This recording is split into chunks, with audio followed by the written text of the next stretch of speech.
beloved 8% HardAF Seltzer is now live in Florida, Georgia, Alabama, Texas, Ohio, Montana, Idaho, Oregon, Michigan, Pennsylvania, Illinois. Go to HardAFSeltzer.com today. Click on the store locator and enter your city or zip to find the closest location nearest you.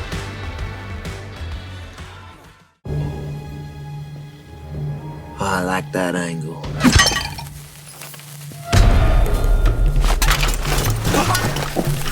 No.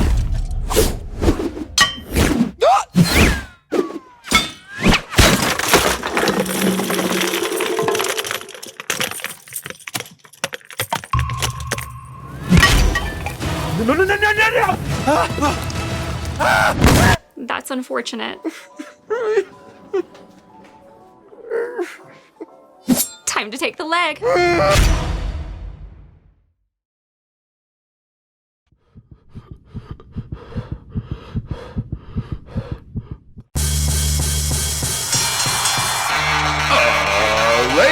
and gentlemen, welcome to the Ross Patterson Revolution!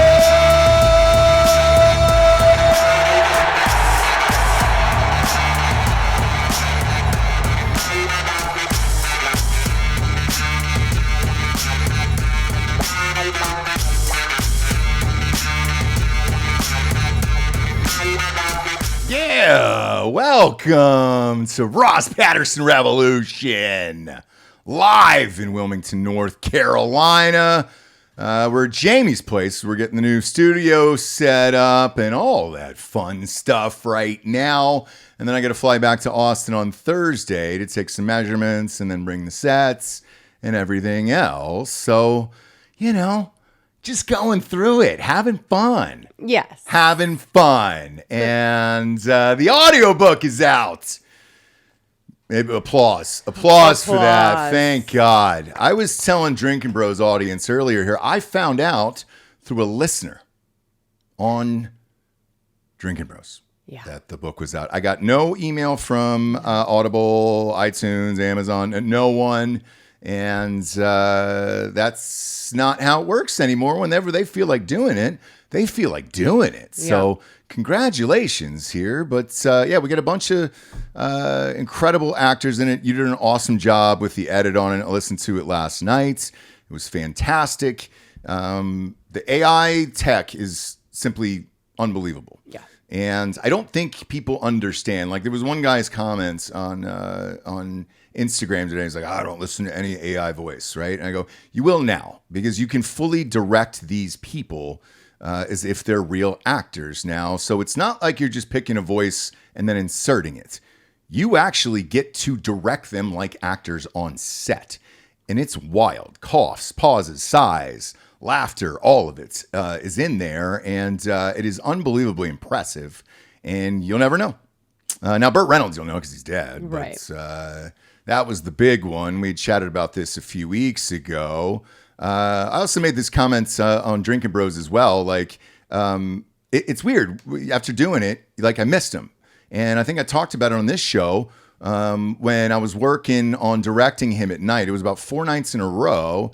And I'm acting against one of my favorite actors of all time who is dead. And then once it was finished, like, I missed him in a weird way. Like, we were on set together and had this, like, bond. Did you have an AI boyfriend? I did. Yeah. When it was Burt Reynolds. You get how it happens, right? You get how you're like, wow, like, this feels really realistic. So, I felt like I was hanging out with someone. I'm glad you said that, because if they're famous, you do feel like you know them, right? Whereas if it's just guys and gals and normal voices, it's like, all right, I don't really know this person. That feels weird to me. But when it's somebody famous that has a soothing voice where you're like, oh, okay, cool. If I was just talking to you throughout the evening or whoever it was, and flip it for women as well, then yeah, it's very strange and surreal. And I did have a moment. I think it was about 4:30 in the morning when I finished up with Burt Reynolds that I was just like, whoa, dude, I have taken this too far. I have personally gone off the deep end, and I need to just shut the computer and back away from this tonight. But the final inch is live everywhere. Audible, iTunes, Spotify's got audiobooks now. Oh, yeah. Yeah. At night she cries while he rides the steeds in the top 100 of all time over there. So, with that, wherever you listen to audiobooks now, which has become 80% of sales for books now, it's out everywhere. And the rest of the actors signed NDAs. They're all famous. I think, how many do you think out of the 10 famous actors they'll be able to guess? I think that they'll be able to guess right off the bat Who they are. Because some of them are some of my favorite character actors. I think 5. The rest, by the end of the book, you'll get it, I think. Okay. 5 right away, maybe, if they know us and they know people we've worked with. Yes. And they're character actors. So, but they're so recognizable to me, but partially because I love movies so much that it's just like, okay, cool. But I'm curious as to everybody else because everybody's got their own weird favorite. And that's what I learned doing those Comic-Cons for the first book because they were shuttling me around doing that. And I got to see that inside world. And it was all these weird character actors that I had either worked with or never got to meet in real life. And I was surprised at how famous they were as far as the lines. Oh, yeah. Waiting to talk to them. Yeah. The dude from A Christmas Story. Oh, yeah. Schwartz, the guy who stuck his tongue to the pole. I thought it was the main guy. No. He had a huge fan base, and he had this dog. And everybody wanted to take pictures with him and his dog. They knew his dog. They knew the dog's name. And, And he just travels from town to town doing that. And I go, man, are you this famous ever? This is wild to me. And he goes, well, you know who I am. And I go, yeah, I watch your movie every Christmas. Of course I do, right? And he goes, so does everybody else. Right. And I was like, holy shit, you're right. And so, yeah, everybody's got their own favorite. Barry Bostwick, he's not in this. He's not in this. I asked him to do one back in the day, and he said, no, I feel like I've grown out of that phase of doing crass material. Okay. So, it is what it is. What's he doing? I was pissed off about it. I don't know, actually. I know a couple guest stars here and there, but I wasn't real thrilled because we were homies in real life, and I was like, bro, what do you care? Gosh, and he was so crass and funny. Yes. Behind the scenes. Because that's who he is. Right. And so Not I don't in any, really get it. disrespectful way, but so fucking funny. I know. Dry. I know. Where you're like, man, this is your niche. And I got a lot of messages of hey, when is he going to pop up? Because I did a bunch of movies with him. And it got to a point where I loved him so much as an actor that I just wanted to keep working with him. You've worked with him. Yes. I mean, you did an entire movie. That was essentially a 2-3-hander with that one. It was you, Barry, and Alana Ubach. Right. And, Alana's done the books. Everybody's done the books, I feel like, except for Barry. But that's the question I get the most is hey, is he going to be in the last one? The answer is no. So he'll be the only one missing. But, it is out everywhere. I think you'll be able to guess who it is. And this is, I'm going to go out on a limb, and I know it's my own, but I think this is the greatest audiobook that you'll ever listen to simply because there is score for some of it. There is sound effects. There is different actors. There is all kinds of crazy shit in this. Setting. If you're, on a boat, you're on a boat. Yep. If you're in a spaceship, you're in a spaceship. Not giving too much away, but, just kind of really feeling like you're in the environment, I think is new. And you knocked it out of the park. You always kind of direct and edit these things. A couple of the voices, I directed those guys, but that was about it. I mean, what you're going to hear is Jesse through and through. If you like it. If you don't like it, Ross then you had won't. his hands all over was that all edit. me. I mean, Yep. ugh. Yep. Do you want to know the final runtime? What? Because this will make you probably. I don't want to say PTSD. I'll give you PTSD, but something like that. Mm-hmm. 6 hours and 23 minutes was the final runtime of the book. That's how much you edited. For those of you at home, that is 5 entire movies back to back to back. So kudos to you on this one. And it's really, really difficult to be that great and consistent for 6.5 hours. So you drilled it. Thank you. You absolutely fucking drilled it. So thank you very much. And I think this is one of those, like the first one, that will change the game. Because the first one, as I've said in the past, the hardback sales were slow. I didn't have social media. Jared Taylor was the one who pushed me into social media. And the audiobook, when that came out, was the one that caught fire. And that's what made the New York Times bestseller list like 4.5 years later. And I didn't find out until Spotify called me. 3 years ago at this point? I mean, yeah. And I was like, okay, shit. And I guess it's usually reserved for bestsellers. And they go, no, it is. And I was like, huh? And they're like, the audiobook. Did you check the audiobook list? And I was like, oh shit. Well, I did for Matt's book. And then I did for, obviously this one. So I'll be checking the numbers tonight. Right. But yeah, when this one hit number 1 in hardback, and then Matt's, obviously, Matt Best, when I did that one, it's fun to see. So I'll be looking forward to the numbers on this for Audible, because that's a big deal these days. 80% of sales, and they have their own separate list on the New York Times bestseller list, which is insane to me. Right. And I even created my own like fake press name too. St. James Press. It sounds real. Oh, I like it sounds real. So when you pump like it up on Amazon and all that fun stuff, you'll see it. But I want to give myself another pat on the back here for my prediction. Michael Jackson biopic, highest grossing opening weekend for a biopic in the history of Hollywood. I told you this was going to happen. I said it was going to be one of the biggest movies of the year, if not the biggest movie of the year, highest grossing. One weekend, 100 million domestically, which is higher than the Queen one. That grossed over $1 billion worldwide. Oh, wow. And then it has already come out in territories in Asia. I want to see Japan and a couple other places. Right now, it's already sitting at $218 million opening weekend total, which is bananas. Now, a lot of people ask me about the Antoine Fuqua thing. And they said, why would he do this? And everything else. It's exactly what I said on the show a few weeks back. I go, look, you do one for yourself. You do a terminal list, which is amazing for Amazon, and then do a huge, big budget movie that's going to get you famous and paid all over the world. Like, I don't blame him for doing it. Now, I haven't seen it. Critics did not like it, but it could be because of Michael Jackson, obviously, and the asshole looking at kids and everything else. Right. Might have a lot to do with it. I'm probably going to go see it here in a couple days. Now, here's the tough one for me. Obviously, we got a 12-year-old, loves movies, wants to see this movie. 7-year-old wants to see this movie. Right.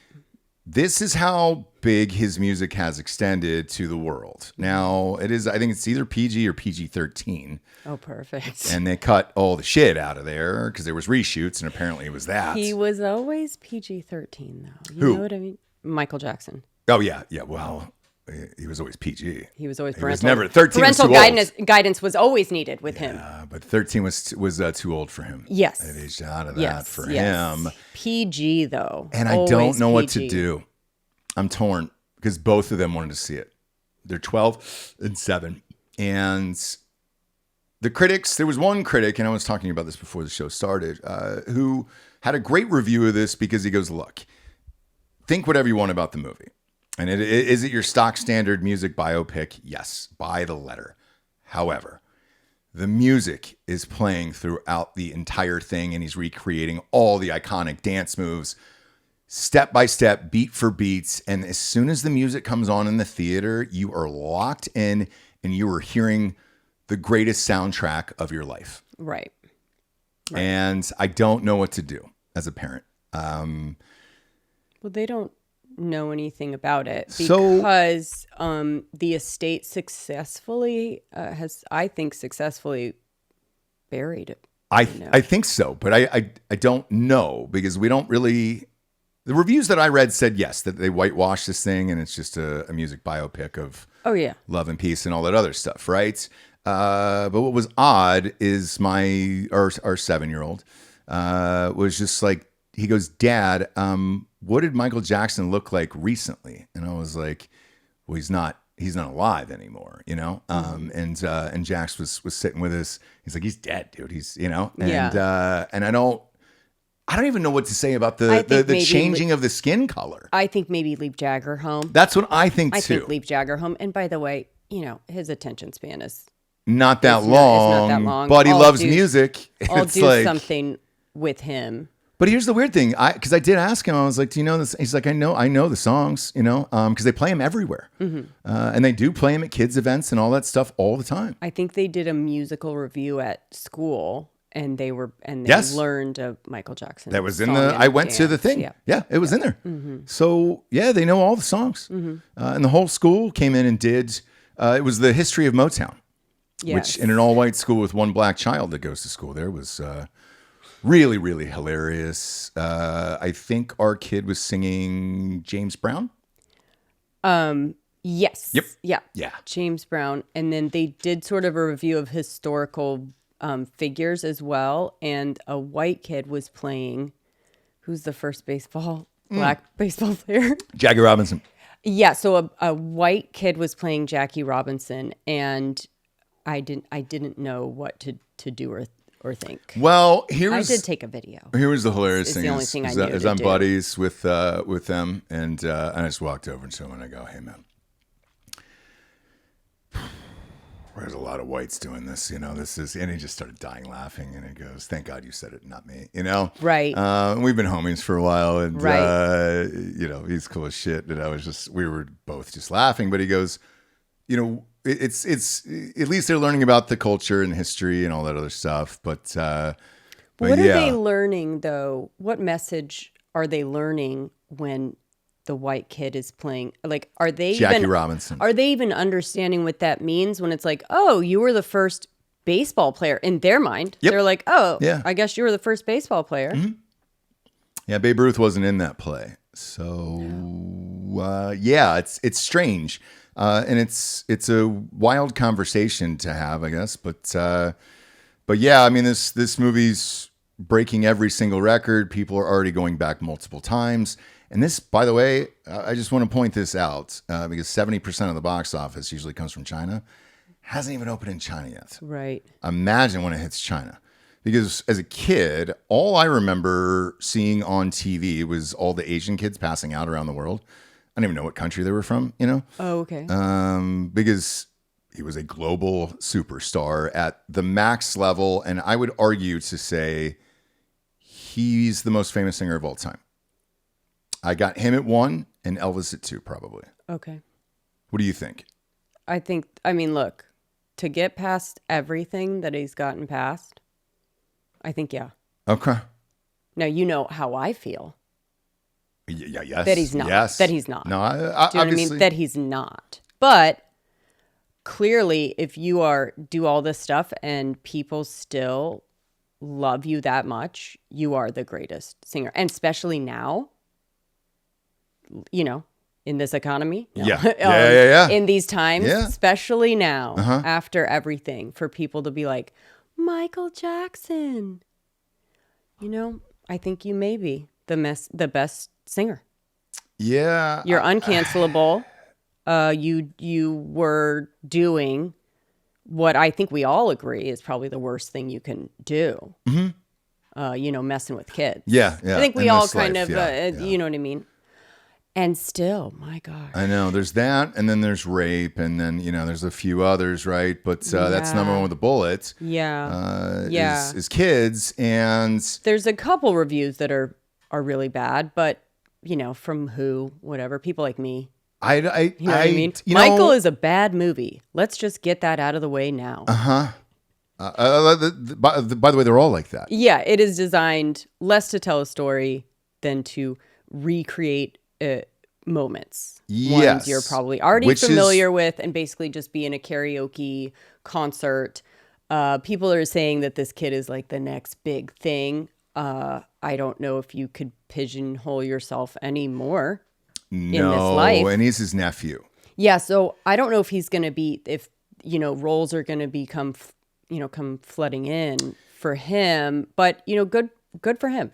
But Get paid for this, ride this out. In his interview, we were going to play some. We're on YouTube today, but we were going to play some of it. In his interviews, I don't know who owns that footage. I don't want to fuck with YouTube's bullshit, but I don't know who owns that footage and everything. But as I was watching his interviews and kind of getting prepped for this show, he said, "Look, it's obviously easier for me because I grew up with him." Right. And he goes, "I know all this shit." And he goes, and they were asking him about the move. They were like, "But how did you get the move so perfect?" And he goes, because we all idolized him. So we were trying it, doing it, all the other things. And they were asking him, what was the hardest one? And it was the moonwalk for, I think, Billie Jean, he said. And he just said to get those steps right, beat for beat and all that other stuff was really hard. And then you really learn how great he was to do all that shit. And you're just like, man, okay. But the records that this is breaking right now, I think it'll easily go over 1 billion. I don't know what's going to stop it over the next few weeks. And if you are a big fan of the music and it's just a soundtrack, you're going to go back over and over again like the Queen movie. And I felt the same way. Let's say the reviews are true when I go and see this, that the movie fucking sucks. That's the way I felt about the Queen movie, but it didn't matter. And like when the songs came on in the Queen movie, like I started to get into, even though I hated that Romany Malco guy and his fucking bug eyes. And I was in and then I was out and I was in and then I was out. And then you did the Live Aid at the end, shot for shot for 9 minutes. It's just the shot for shot in a big theater with the music. Dolby surround sound, IMAX. That's all it is. And, I hope that people just kind of find a greater respect for Michael Jackson in the what I'm excited for the history to be rewritten, for people to just be like, man, those dance moves were fucking hard. Yeah. Okay. Yeah, I know. His life was like, he was talented. That's what I want people to come out of this movie with. You know what I mean? And just like, he is the greatest. I just hope. That's just my hope for it. And the other prediction I told you too about the Paris Jackson and her flipping out over the reshoots and everything. And I said, homegirl, it ain't going to matter. $10 million ain't going to matter in something like this. When you open up, it's 244 or whatever it is. It is not going to matter, that $10 million. So you're good. This is headed exactly where I thought it was. Now, there was a lot of people out there who said it was going to bomb. And they said, oh, man, this is headed like Drudge Report, some other people. And I go, not a fucking prayer. Yeah. I don't think you understand how much people still love Michael Jackson. You know what a lot of people said?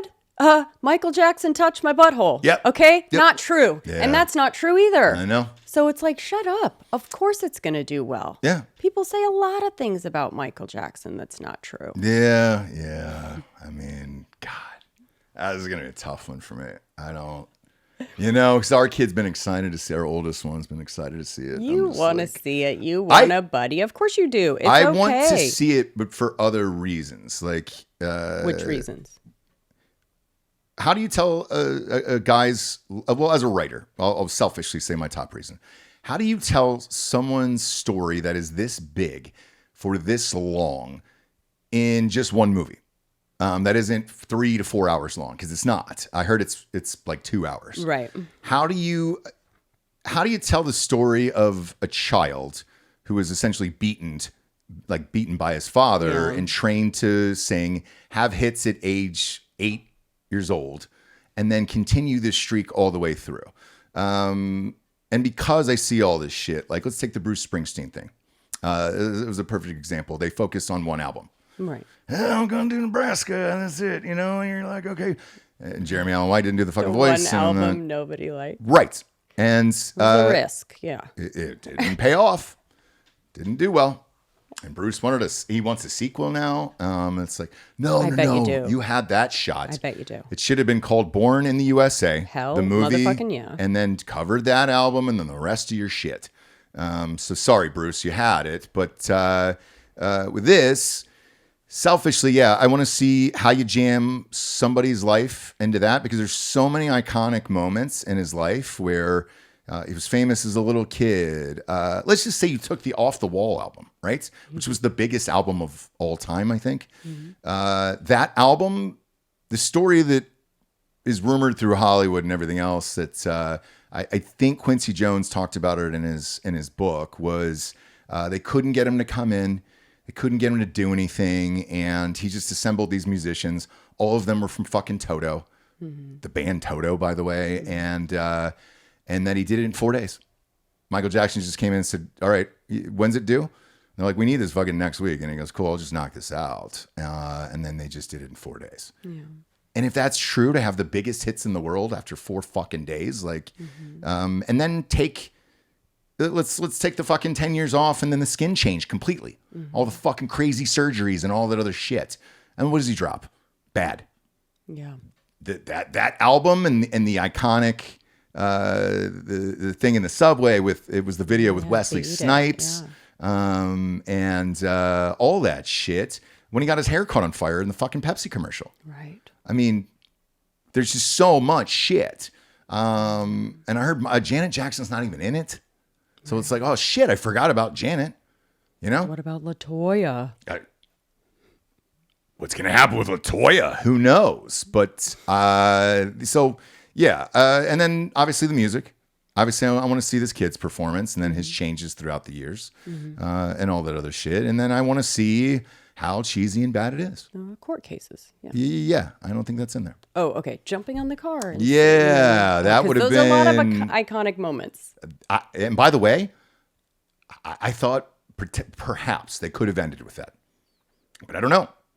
Because that was iconic as well. Remember, he jumped on top of the limo after they said not guilty? Umbrella. Everybody was waiting outside the courtroom. And yeah. He came in full regalia.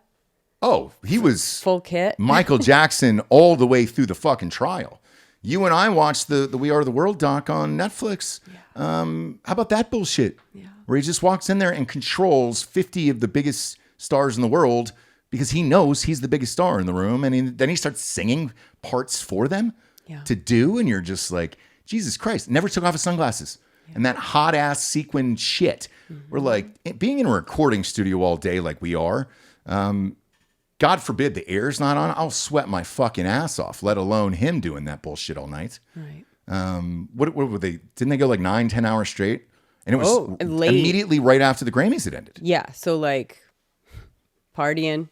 You want to get to partying. You kind of partied a little bit. Yeah. Into wee hours because Bob Dylan could not hit it. No.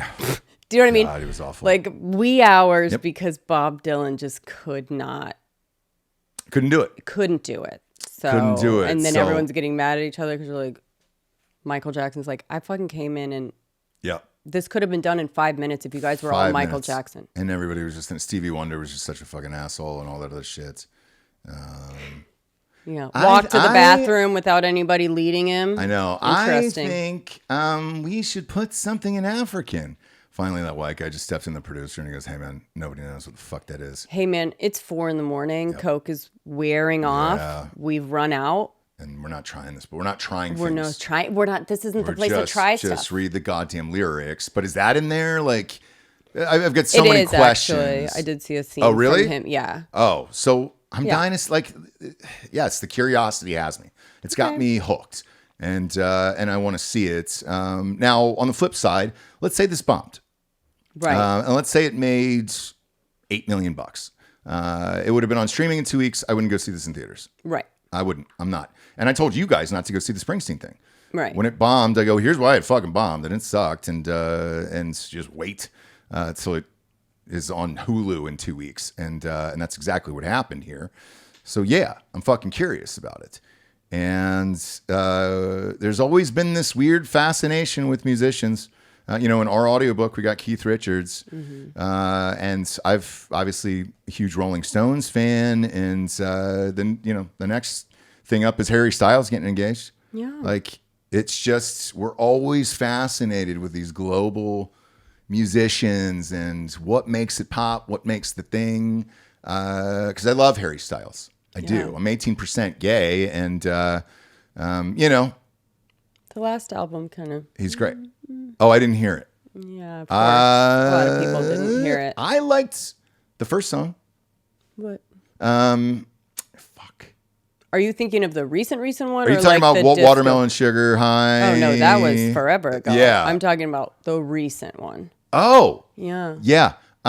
So I try to pop that on. Sure. It's weird. Yeah. He's trying stuff. Yeah. Which, when you're rich, you can do it, and it doesn't really matter. And I feel like when you come from a big boy band, if I'm in a boy band and I'm sitting back and I'm looking at my career and I want to do some weird shit, right, and take a risk, because either it can pay off massively, or it's going to be a failure. And I remember when Taylor Swift did this when she switched from country to pop. And everybody was like, what's this going to be? And then it was just, that was the greatest album I think she's ever had, probably, right?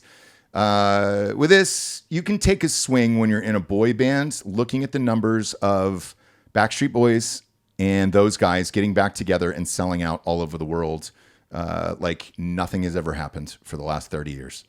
It's insane. And I think Timberlake has always had that, Justin Timberlake, in his back pocket all these years of, hey, man, worst comes to worst, just get back together with NSYNC and we can sell out everywhere. Who cares? Yeah. They're pairing these bands up together. It's Backstreet Boys and New Kids on the Block. They flip city to city of who the headliner is. They're all in it together for the money. They all do the things and the shit and stay in shape. Right. Get all the work done, everything all else. All the things. Yeah. Yep. And I think when you're that kid died. Whoops. Well, one of them's dead, so maybe not. What? In One Direction. Whoopsies. Oh, that's right. I forgot. God, I forget sometimes, but yeah, but NSYNC is doing stuff without Timberlake, so it's possible. Yeah, I guess. Know what I mean? I wouldn't. It's possible. Would you go see NSYNC without Timberlake though? No, but I would see One Direction without. I would too. No, I get it. But he got engaged to Zoe Kravitz. Yeah.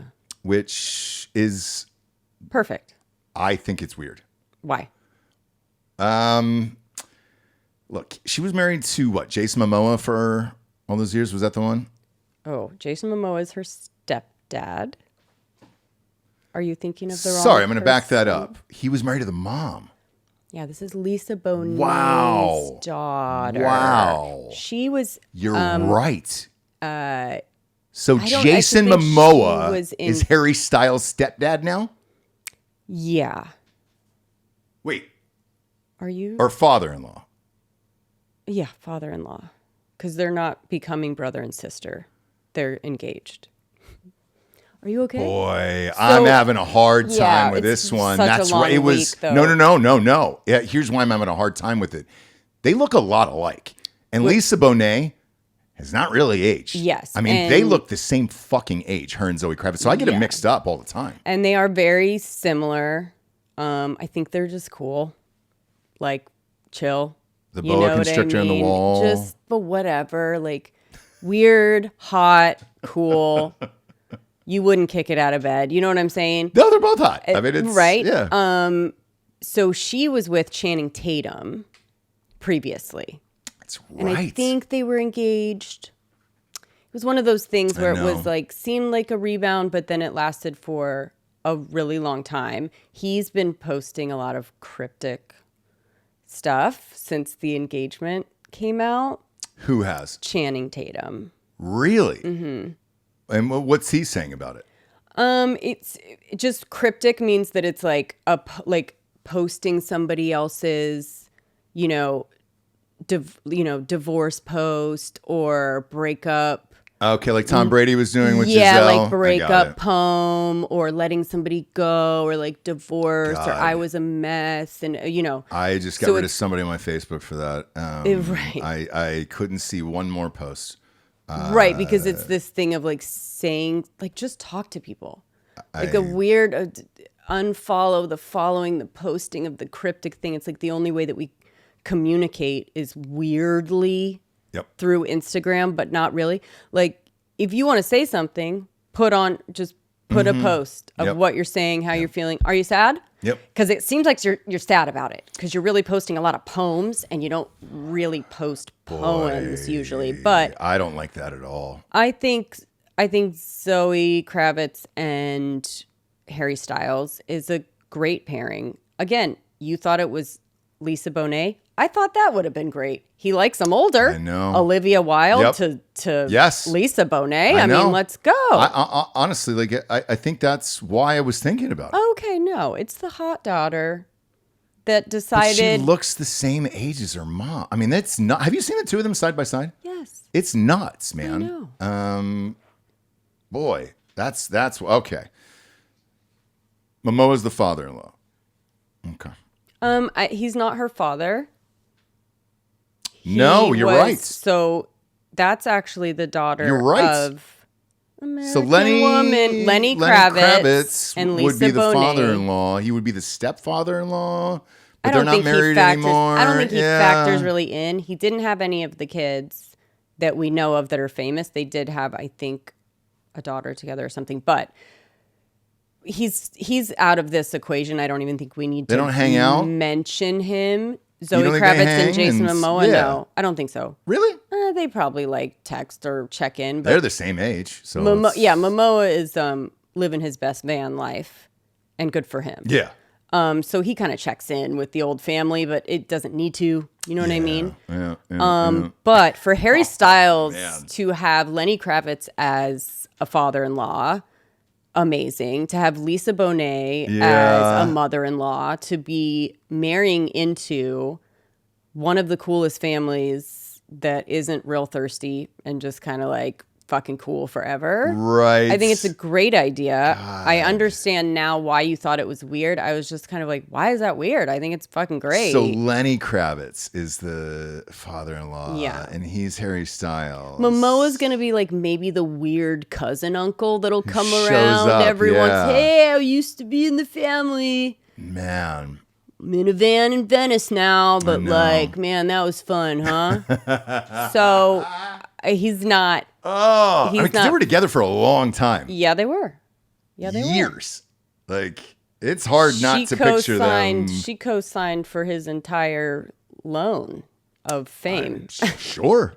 I mean, like, He's great. He sounds like a great guy. I know we have friends that are friends with him. He really does sound like a great dude. Yes. But let's see. you wouldn't know what his voice sounded like unless he was with Lisa Bonet. You would see him, he would be Aquaman. You would see him in certain things, but you wouldn't care what he had to say unless he was with Bonet. So he really owes all of that to her. But yeah, it's not weird. I don't think it's weird. I think Channing Tatum having a spin out is probably the only weird thing about this story. But yeah, so apparently they have a super close relationship.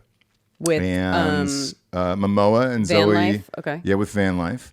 And it's remained strong since the separation with the mom, Lisa Bonet. They have affectionate nicknames for him. She does, Zoe, for him. uncle cousin. Papa Bear is one of them. Zozo Bear is another one. And they each share matching tattoos. Okay. And he supports her. He showed up at the Batman premiere for her. And he says he's got a very close relationship with his stepdaughter, Zoe. So, Yeah. okay. Okay. All right. So you get a 2-for-1. 16 you get a years You they get were a together. Momoa. You get a Kravitz. You get a Bonet. I mean, Harry Styles, good for you, bud. 16 years they were together. Yeah. Wow. Okay. My mind has been blown wide open today. That is wild. Holy shit, dude. And I mean, man, let's just pop up this picture, Jamie. Can you go to my thing and pop it open here? I mean, it's just, she looks so identical to the mom. It's just so crazy to me. So yeah, holy shit, dude. Yeah. I see your confusion for sure. I mean, look at this photo right here. Is this Zoe or the mom? Great question. Just because how close she is to Uncle Cousin. Mm-hmm. Van life Uncle Cousin. I just feel like this is why I got confused. Okay. And that's Zoe. So, yep. Okay, that's a weird embrace. Sure is, isn't it? And so that's why everything's all tangled up inside right now for me. I think it was a little tangled up for Momoa too, if they all lived in the same house. I don't think it was tangled up. I think in his mind it might have been tangled up. I don't think that he's not a bad dude at all and did anything like that. But I think it could be confusing sometimes for a dude in the house with Zoe and Lisa. And the mom who look identical? You're not related to either one of them. And they both look identical? And you're like, whoa. And Momoa's like, I need to my age to a van. I need to live in a van. She's my age, but I'm married to the mom. And whoa, what am I having some DMT, whatever they do together, and I think some spiritual journeys. Like I think he wanted to remain a good guy, so he was like, "Yeah, I'm gonna drive away in my van." Do you know what I mean? Like I can't continue to be a good guy in this situation. I don't think anyone would expect any man to be a good guy. Mm-mm. And he was probably like, after 16 years, I'm gonna drive her on down the road, bud. Wow. Okay. It's getting too close for comfort. You know what I'm saying? This is why I'm so confused. Like, this is what is altering my mind right now. Yeah. Apologies all the way around here. And then something I've been chatting about here over the last year and a half. I told you when we had the death of television and movies are having a huge resurgence. Yeah. We were talking to your mom about it last night. Yeah. Theaters are booming. Jesus, Michael Jackson movie. I like all of it. Like the box office is destroying it right now. Zootopia 2 made $2 billion. Like, I mean, it's they're back. They're opening up more theaters. Love to see it. And because I thought we were this close from it dying, and the fucking weird actors in Hollywood were signing this bullshit petition. There's over 1,000 of them. Please stop the Paramount merger with Warner Brothers. Paramount is doubling down and putting 20 movies out in theaters a year. It used to be 8 to 12, somewhere in that area, depending upon what was happening in post-production. Now they're going to double it. The other sale was going to go to Netflix. You would have killed movie theaters, you fucking losers. And I'm talking like Clooney, all these assholes have signed this thing, right? But I also said, with the death of television, these celebrities are going to come out on podcasts and they're going to tell these stories that we've never heard before, and it's just the last grasp at it of whatever the thing is. And I don't really get it for somebody like Lisa Kudrow. Okay? This isn't usually her brand. No. So, on a podcast, again, I know people think it's easy, so they just start one or whatever or go on it. But it is hard to edit yourself while talking for hours and opening up, but not in a linear fashion, trying to be interesting without anything interesting that day. So they end up saying just talking, which they don't usually do. It's very curated usually. There's a producer that tells you the questions you're going to get. You get 7 minutes, tell your story, whatever. So people are, actors, old school actors are going, and TV actors are going on podcasts and just not realizing that this one is it's crazy a clip farm. To me. It is, and I don't know why she's ever. Does she have something coming out? She's so The Comeback, just new season of The Comeback.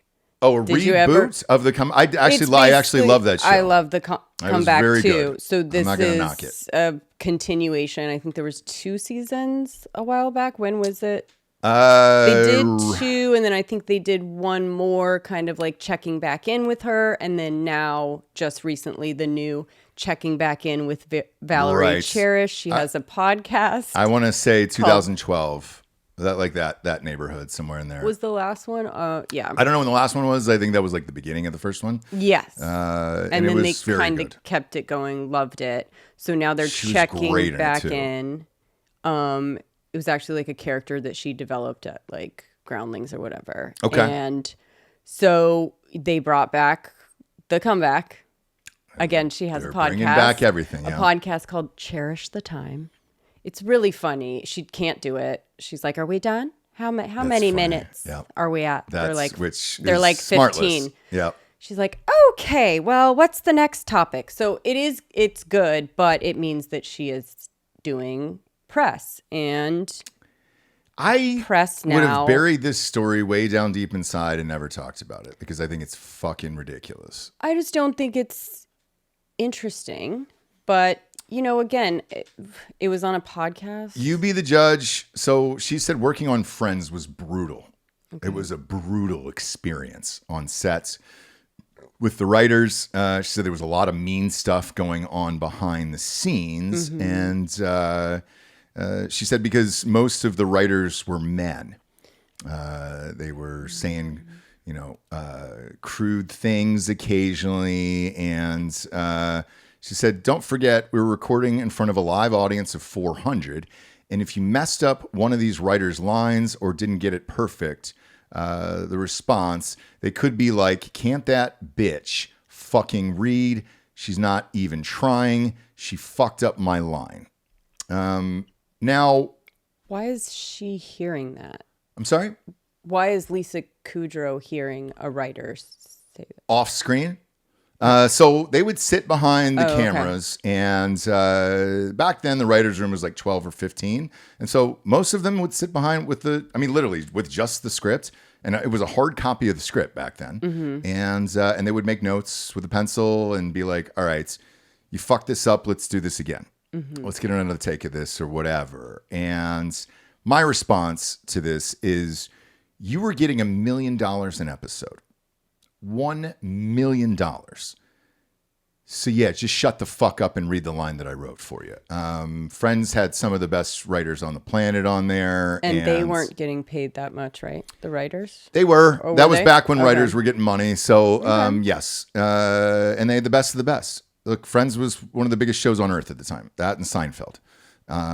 It was in the same time period there. And to get a job as a writer on Friends was a massive fucking deal, and you were the best of the best. You really were. There's a reason why Friends was great. There's a reason why people still watch it now, because of the fucking writers. Yes, they were great actors, most of them.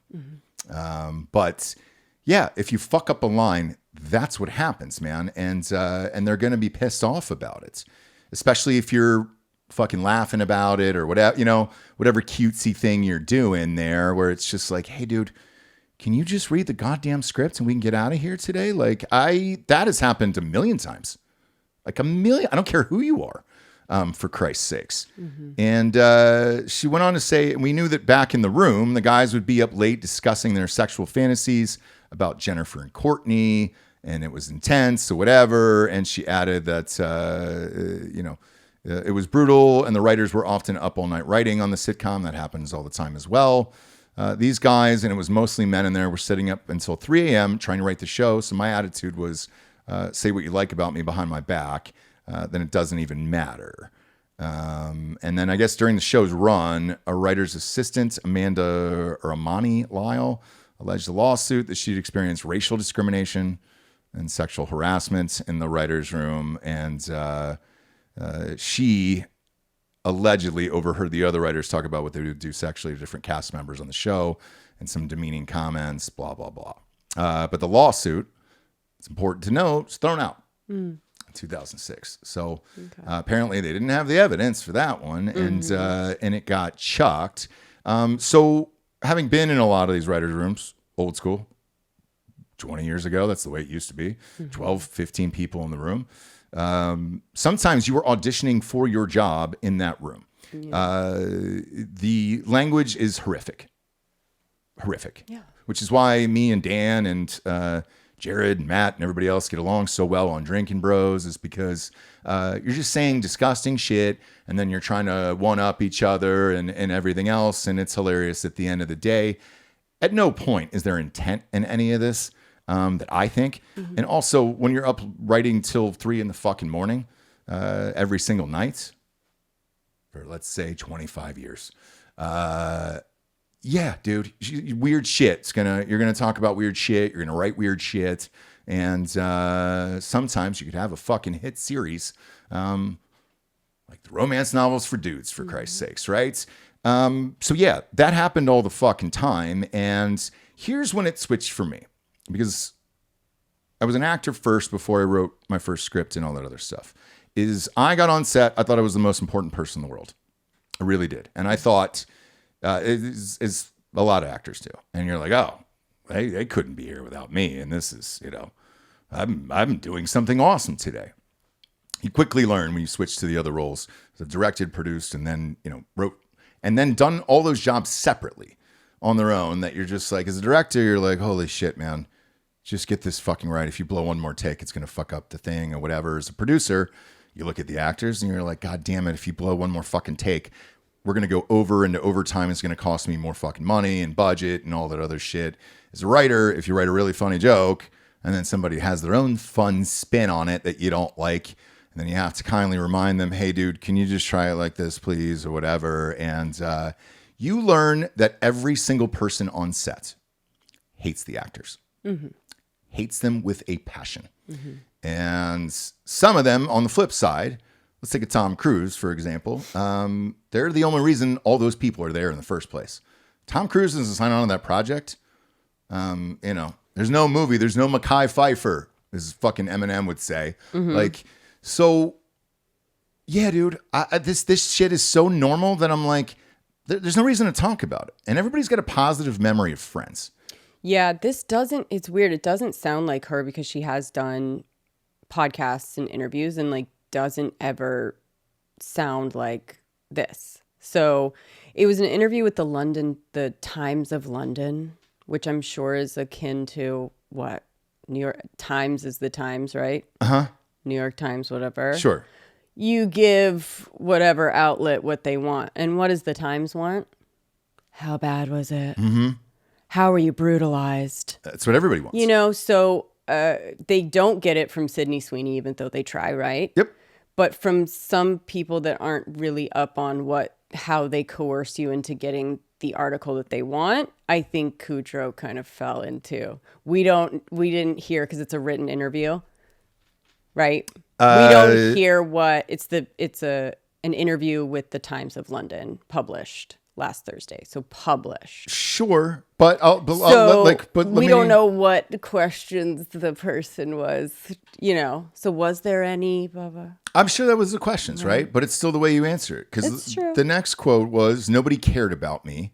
There were certain parts of my talent agency that just referred to me as the sixth friend. Yeah. That's all I thought of her too on that show. Yes. Sorry, it was Phoebe. And she had the cat, and she had some fun songs occasionally. But that was definitely the sixth friend for me. That was the Ringo. Yes. And, if she's talking about like they were talking about their sexual fantasies with Jennifer and Courtney. The real message there is it wasn't about me. No, sure wasn't. Because Courtney and Jennifer don't have a problem with it. They're hot. But they don't have a problem with it. They're like, oh, you had sexual fantasies about me. Like, that's what I wanted. And so let's say as a director and a writer, if I'm casting a show like Friends, you could have been Phoebe. Like, if you walked in the room and did the funny bits and all that other shit, and you're way hotter than her, I'm casting you. It could have been anyone. I mean, literally anyone. Because I don't think there was much complexity to that character. Same with like Matt LeBlanc, Joey, right? He was just the funny, dumb guy, right? Never had a problem with it. And in real life, he's very smart. And he was very aware. Yeah, I'm the funny, dumb guy. And guess what? I am cashing fucking paychecks. Yeah. And as soon as Friends ended, what did he do? Spinoff called Joey. Let's keep this fucking money train rolling, bro. Right. And he knew who he was. Great. So with her, it's like, this is one of the most beloved shows of all time. Do we have to ruin everything? And Variety was the one that reported it. It's not this thing first. So Variety found the London Times. Yeah, correct. And then they went on and published this or whatever. And, I've subscribed to that, and that's my feed and all the stuff. And occasionally I'll read the comments on there because they pop up on Facebook. And this time somebody nailed it, and they just go, do we have to ruin everything? Yeah. Everything that we've loved. Do we have to ruin it? Yeah. I know. So yeah. Because the other part of this that they're not mentioning, or she's not mentioning, is her career after that. Yeah. She says, yeah, but there was no vision for me, no expectations about the kind of career I would have. And there was just this like, boy, is she lucky she got on that show. Yup, we all are. And when that girl in Drinkin Bros Sports said, go back to the new guy or whatever it was. And I thought, me personally, I found it hilarious. And I was like, you know what? If that's the only thing I ever did in my career, in my entire life, I would be grateful just to get that one goddamn thing. Yeah. Just to get the one thing. Yeah. And so to this day, if anybody wants to talk to me about that movie, I will talk to you about it forever. And it was a lovely experience for real. And I was lucky as fuck to get that movie. Like, holy shit. So yeah, why wouldn't you feel lucky to be on Friends making $1 million a year? And it went on forever. How many seasons was she making $1 million an episode? And then what they don't tell you is, you know what your residuals are when that reruns, that $1 million? One rerun, you get $500,000. Oh, it's insane. Next rerun, 250, 125, 75. Then it keeps going. And it that one show, she probably is clearing $4 million off of just the one. And it just keeps going. And it's in the contracts for Friends, I think for a year is $100 million for 1 year. If you want to show the whole season of Friends on your, let's say Netflix or whatever it is. Right. Mm-hmm. And this is something that will live forever. Why ruin it with this shit? I just don't get it. Mm-hmm. I don't get it. And I love the show she's in. So it sucks. Yeah. Like, I love the comeback. Yeah. I think it's an excellent show. I think it's very well written. Yeah. And I think she's great in it. Yeah. So why everything worked out all right for you in the end. Right. So I just I don't get it. Yeah. And it's odd and it's Friends. Kind of like Seinfeld. I bet you and nobody said it, but I bet you publicly they were like, why the fuck did Kramer have to ruin it by saying the N-word at that comedy club that night? Mm-hmm. Because whenever I see him or hear him, that's all I think of. Right. And now whenever if Lisa Kudrow's on, I'll watch the show because I like it. I like the comeback. I'll watch it with you. But if you're telling me you couldn't have been Phoebe back in the day, right? I would have cashed you in 10 seconds.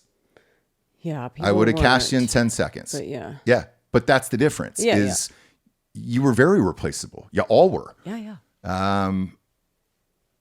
God, who would you say is the most unique on that show out of all the characters? Schwimmer, probably. I think it was Matthew Perry because he was funny and witty and very quick, and he had his comedic timing. Yeah, it's true. And I know we think of him as the shitty ketamine fucking dude and all that other stuff, but like, go back and watch him specifically on that show. Yeah.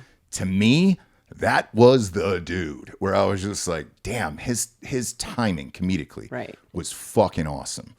And he had to take pills to just be on their fucking level. Otherwise, he was going to spin off the earth. I think so too. Yeah, she did say that in the article.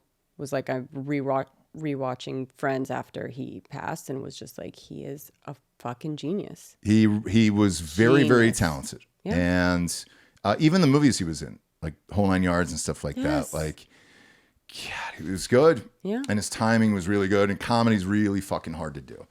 And so if I'm looking at the 6 of these guys, it's Matthew Perry. Okay.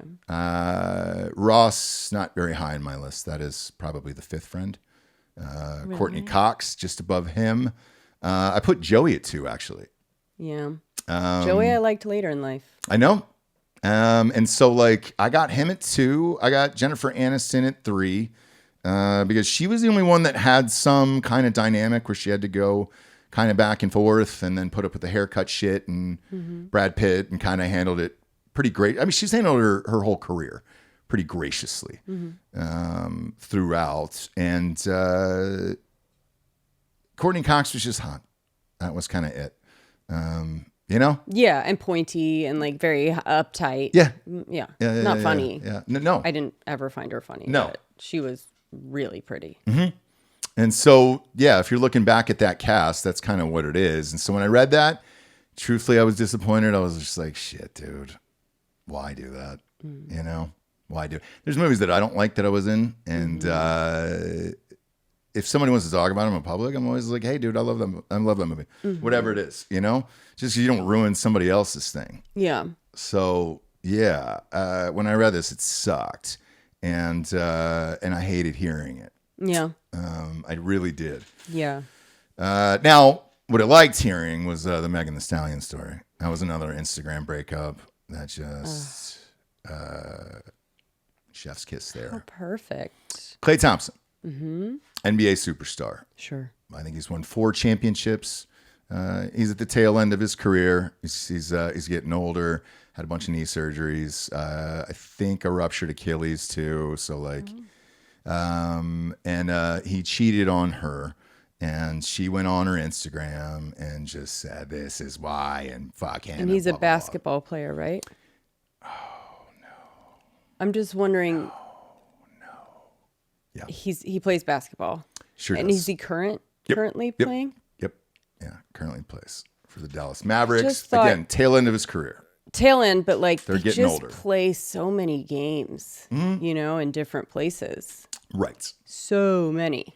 Do you know what I mean? And the debate that was raging last night that went viral was that she made him, and how dare he cheat on her. And I was just like, no. He is a Hall of Famer. He's going to the Basketball Hall of Fame. He's got 4 championships. Who said that?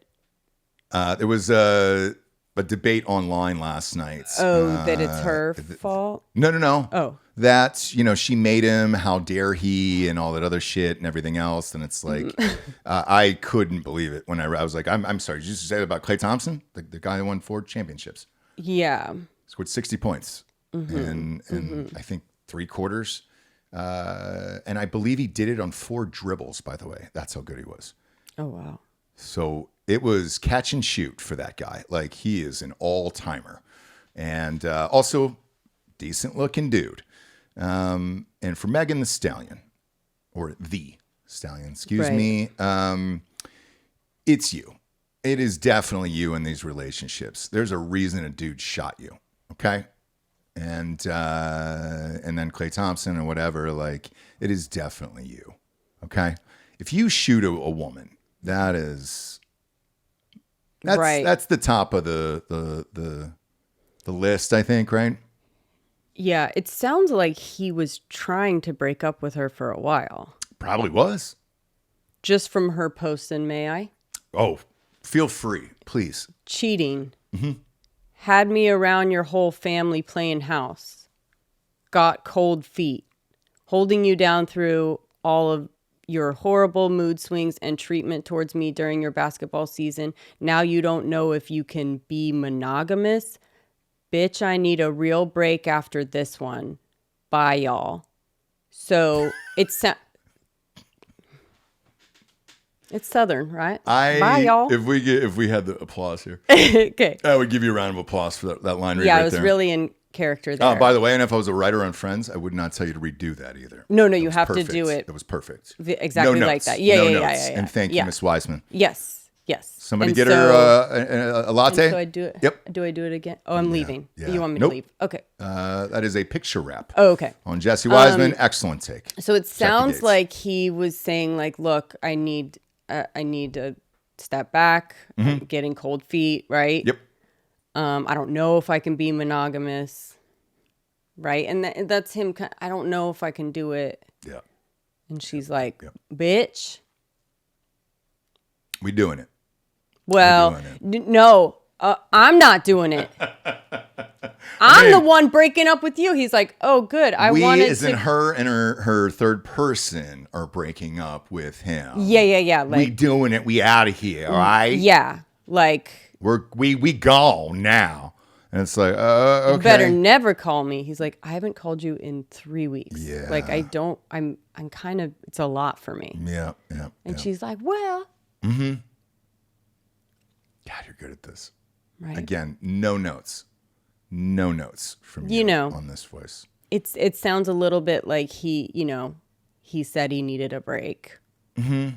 And she, as you do, okay, well, it's just a break to see how I feel, Sure. not like to do anything. Yep. This is a perfect segue from Friends, right? Because I think they were on a break. Yeah. To which she's saying, I need a real break. Yeah. After this little break that you wanted to be on. Mm-hmm. Now I'm really taking a break. And he's like, thank God, that's exactly how I wanted this to shake out. I didn't want to be the one to break up with you. And so I went on a break, and then now you're breaking up with me. Perfect. Great. Love it. Love it. That's what I wanted. I am averse to conflict, Yeah. So. Yeah. But we're just doing this on Instagram now. So, I mean, this ties back into the top of the show here, where the breakups are just on Instagram. We're going to have the cryptic posts, the shit, the whole thing. And again, I was so stunned by this last night that here's why I'm stunned. We have a daughter. We got 2 sons who are growing up in this shithole world. Sure. And I'm scared. Like if this is what we're doing now, how bad is this going to get later on? And God damn it, I wish it never happened.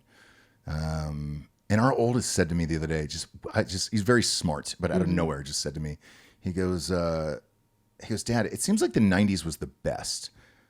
And I go, it was, I think. I was like, I was so shocked. I was like, what made you say that? Yeah. And he goes, there was no like cell phones. Everybody was just like, it looked like everybody was just hanging out with each other, like going to concerts and things like that. And I go, yeah.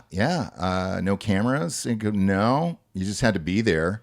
No Ticketmaster, no fees, no, and I'm just. But you know where this trend started? Instagram. Oh my God. Of looking at the 90s and showing pictures of probably TikTok. Jamie, is there you're right. Probably TikTok you're right. and Instagram, but like showing pictures of people just hanging out. It went to like a funny place of like no cell phone in sight. And it's like, George Bush getting the news of like the towers falling or whatever. So it went to like a funny place, but it did start out very. I know what it is. It's tell me what you were like in the 90s, and it's that Goo Goo Dolls song. No, there was that, but there was also just pictures from the 90s. And the caption is always like, not a cell phone in sight, right? Yeah, and so it's like this big party or like this big thing and not a cell phone in sight. The show me what you were like in the 90s, that's a different trend. But yeah, it's all sort of coming back to that, like, Yeah. Yep. Jamie, I wish we were recording. Oh, I think the caption was, Mom, what were you like in the 90s? Yeah, and Dad. And so then it's all like old 90s stars like showing their correct. Whatever, Yep. And Jamie, I wish we were recording in Bubba Wallace's garage here today, and there was a noose that I could just kind of hang myself with right now, because that is it's fucking insane. Well, you could do what Bubba Wallace did, though. Fake it. No, put the noose up yourself. Oh yeah. Just you know what I mean? Yeah. I would. Jamie, I'd actually. Yeah, I'm not going to ask you for the extra work. Bubba to hang did a it. noose or anything. He can do it. Yeah. You know what I mean? Yeah, I'm not going to ask you for that extra work. He's going into the toolkit now. Yeah, but, he's got rope. Yeah, he's got rope. All good. He's got wire. Those are wires, Jamie. I need a real noose. I want an old They'll school. Hold.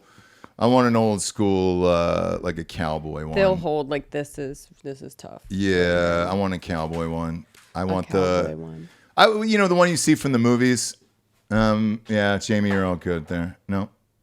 He can just wrap it around for the last. He's gonna. There you go. Just the last shot of the show. Here today, I think you could just kind of wrap it. Just kind of maybe we won't put this on YouTube today. Just be an extra bonus Patreon, since I forgot to put up last night's. Drinkin Bros. Because it's just, you're starting to hit that age where they're going to be off in the world by themselves. Yeah. And you're like, oh my God, if it's this bad right now, how much worse is it going to get? You know? Yeah, but it feels yeah. I think things always course correct. We'll see how far it goes to where they're like little Amish kids. I don't know, but hopefully they just revolt and just say, you know what? There is a generation of like using flip phones, not wanting to use phones, not drinking, not doing all this stuff. And so I think we need to give credit, as we probably asked our parents to, like give credit to the people that are dealing with what they're dealing with, right, to recognize it, give them the tools to recognize it, and then trust that they're smart enough to not fucking do this shit. Yeah. Megan Thee Stallion, I'm not sure. I don't know what her home life was like as a kid. I actually watched that doc. But you gotta give them the tools and trust them to. Yeah, I watched that doc on her, and like, I don't know, because she made it, and she worked hard. So I'm not really sure, to be honest with you. Right. Children are our future, is what I was going to say, too. Yeah, and if you teach them well, you can let them lead the way. And then also, like, the times they are changing, all the things, you know? Yep. But the 90s thing, yeah. When he said it, I paused, and I thought about it for a second, and I go, yeah, I think that was the last of it. No, there was that trend post you in 2016. Right? So it was like right before all the madness. Oh, Trump? Yeah. There was other things of like before, Ferguson, the craziness of all the of that cell was in phone 2016, stuff, the craziness of everything. There wasn't like Reels, TikTok or any of that stuff. It was just a picture on Instagram, and you're like, Oh, there's a little how far can we take it? There's a little tiny noose already made for me. That's for my dick. That's for my penis. I can just I can do both at the same time there. All right. A little dick noose. But that was probably the best. Yeah, I think so. God. And I'll tell you why, real quick here before we get off, is I think when LimeWire was out, do you remember LimeWire in like 99, 2000, and then it was Napster, like right in there? Mm-hmm. And you're stealing music, and you're like, oh, I'm just gonna ruin the music industry. Like I remember, stole music. Really, Jamie, what's up? Did you ever steal music? No. Off of Napster? I didn't have a good computer. Or LimeWire or anything like that. We were. I was in a hippie house. So that's right. Yeah. I didn't have capability of. I'm saying it like it's this virtuous thing. I probably would have. I just didn't. I know. I remember doing it, and I was just like, this is going to ruin the music industry for sure. Yep. I do remember Metallica. It was Lars. It was the drummer. Yeah. It was no one else. Hey, guys. Yeah. This isn't cool. And everyone's like, shut up, Metallica. You fucking losers. You're rich. Let us steal all your music for free. Sold out. Yeah. Yeah. I sold out every seat in the house. That's what he said. Quote. That's a great Metallica quote. Yep. I use it all the time. By the way, they're still just as big right now. And just they're as doing the great. Sphere. No shit. Yeah. Even their interview the other day was they were talking to the lead singer about the Sphere and everything else. And he goes, man, I just love getting out there every single night. And it was refreshing to hear. We were like, fuck yeah, dude. Yeah. He goes, I just fucking love it, man. And he goes, every time I'm just amped up to get on stage, and you're like, yes, yeah, dude. Fuck yeah, dude. Somebody who loves their job, awesome, dude. Way to go. Yeah. Instead of the fucking little bitch singers that we have of like, trying to play the same song every night. I need to take a break from my mental health. Yeah. I hate my fans. I'm Chapel Roan. Fuck you. Stay away from me. Don't look at me. Yeah, I'm fucking. Don't chase me. Don't take pictures of me. I don't want fans. I don't want money. I didn't get into this for fans. Yeah. Wait, what? Okay. You just sing in your fucking bathroom. You don't have to record anything if you wanted to. Yeah. Jesus Christ. Yeah. All right. Who do you got in Crime Corner tomorrow nights? We have Betty Newmar. Okay. Betty Newmar. Misfortune or murder. So either this lady is the most unlucky gal ever. Yep. Because her husbands, 5 of them, just keep dying. Yeah. You know what I mean? In like the same sort of way. And it's like, What are the chances? And I guess that's what the police thought. Just like unlucky. I Unlucky. know. Yep. And then finally they went, Yeah. And we're going to have to decide what, you guys are going to have to decide with us on the show. We'll lay it all out for you. It's possible. Yeah. We'll She's see. just super unlucky. We'll see. But fun one. Yeah. Download that. Go to Spotify. The video's up there on Spotify. And then Yes. rate the show. Please rate Crime Corner because you started growing and growing. I was looking at your numbers last night at a tournament for advertising, and I get a screenshot of all this shit, right? And this one advertiser hit me up, was just like, yo, man, that show has really fucking grown.